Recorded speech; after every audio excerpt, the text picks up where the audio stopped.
répondre, non, ou bien? Oh, ouais. Vas-y. C'était ça ma question. Ouais, je vais essayer de...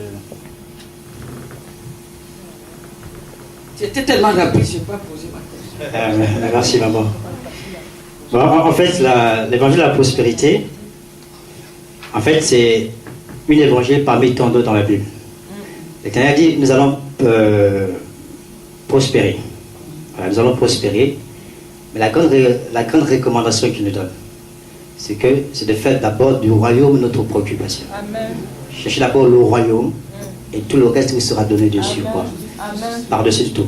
C'est-à-dire que le chrétien persévérera, celui qui craint l'Éternel persévérera, enfin il va prospérer, il sera riche, il aura tout, il aura la guérison, les démons vont les chasser, parce qu'à un moment donné, il aura cherché la face de l'Éternel, cherché le royaume.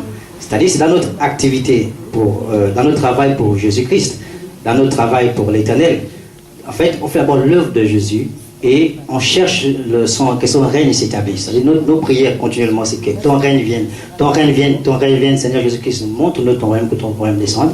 Et à un moment donné, parce que la recherche du royaume de Dieu, c'est d'abord la recherche de notre salut. On cherche d'abord notre salut.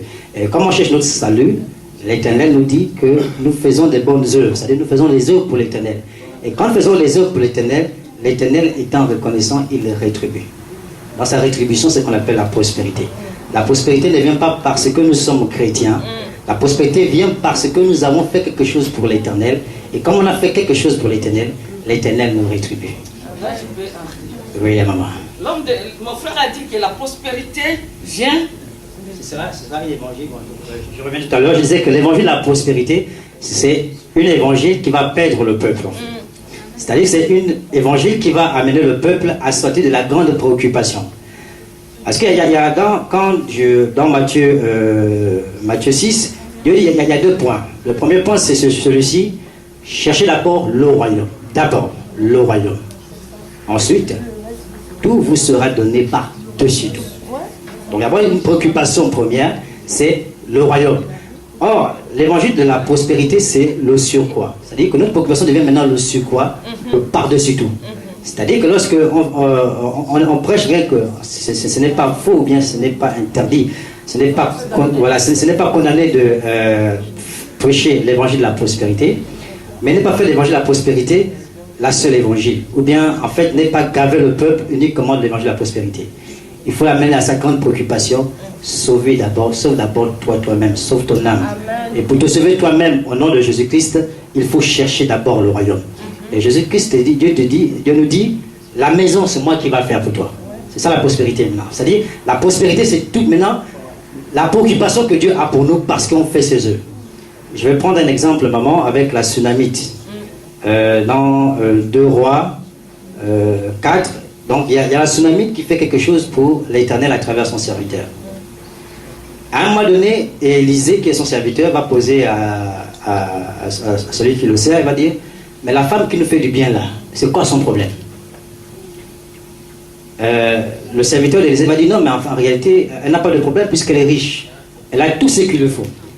Donc c'est vraiment un problème pour le serviteur de Dieu. Donc là, Élisée représente Dieu pour lui-même. C'est vraiment un problème. Mais il y a que la femme lui a fait du bien. Donc, à un moment donné, le serviteur d'Élisée lui dit, non, en fait, la femme n'a pas d'enfant.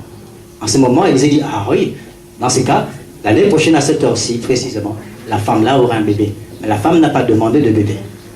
C'est ça en fait l'évangile de la prospérité. C'est ça en fait la différence entre l'évangile du royaume et l'évangile de la prospérité. L'évangile du royaume annonce le royaume, amène le chrétien à se concentrer au royaume pour être sauvé. Mais l'évangile de la prospérité, à un moment donné, évacue, met de côté le fait que nous devons nous sauver. C'est notre âme que nous devons sauver, hein, au nom de Jésus. Mais nous amène effectivement à nous préoccuper de ce que Dieu a comme préoccupation pour nous. Dieu dit non, manger c'est moi. Vous guérir c'est moi. La maison c'est moi. Demandez seulement et tout vous sera donné. Mais ce que vous avez à faire, c'est d'abord chercher le salut. C'est ça en fait la différence entre l'évangile du royaume et l'évangile de la prospérité. Et l'évangile de la prospérité, en fait, il faut faire les deux à la fois. Enfin, il faut jongler. C'est-à-dire, un jour on vient, on fait l'évangile de la prospérité, vous serez bénis, vous êtes bénis. Après, demain, on revient, hein, préparez-vous car le royaume de Dieu approche. Répentez-vous car le royaume de Dieu approche. Là, je suis pour, n'est-ce pas? Alléluia. Parce que quand tu dis que l'évangile de la prospérité... Voilà, en fait, ça a les éléments dans la fin des temps. Voilà. Parce que là, tu parles devant Les enfants de Dieu, il faut comprendre. La Bible dit, cherchez premièrement le royaume, tout vous sera donné. Tous ceux qui sont nés de nouveau, vous êtes déjà prospères. Vrai ou faux? Tous ceux qui sont nés de nouveau, vous êtes déjà bénis. Alléluia. Si tu es né de nouveau, tu es béni. Tu es béni comment? Jésus-Christ habite en toi. Comme Jésus-Christ habite en toi, tout lui appartient. Tout ce qui appartient à Jésus t'appartient. Parce que tu es né de nouveau. Alléluia. C'est ce que moi je voulais mettre un peu clair dans ce message.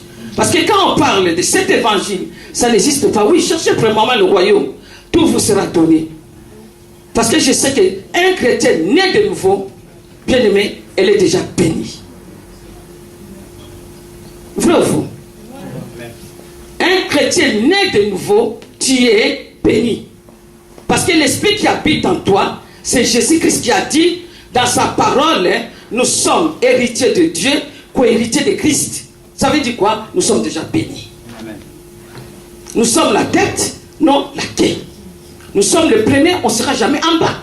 On ne peut pas envier un païen. C'est les païens qui vont m'envier. C'est ça.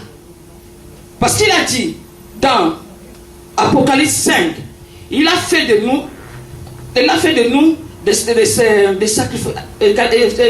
Apocalypse 5, il a fait de nous. Nous régnerons où? Non, ici. C'est la terre. Si quelqu'un peut me lire. Ah oui, il peut le dire. 5 combien? Moi, je n'ai pas mes lunettes. Apocalypse 5. Il a fait de nous un royaume et des sacrificateurs. Nous régnerons sur la terre. Pas au ciel. Vas-y, homme de Dieu. Frère. Premier verset. Je n'ai pas mes lunettes, frère, c'est parti. C'est verset 5, premier, c'est ça? Pas premier. C'est 10, je crois. 10 ou 9, je ne sais pas.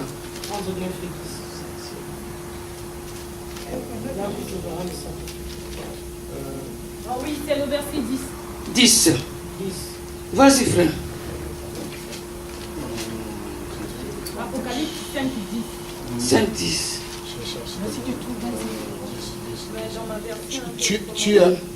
Tu as fait un royaume et des sacrificateurs pour notre Dieu, et ils régneront sur la terre.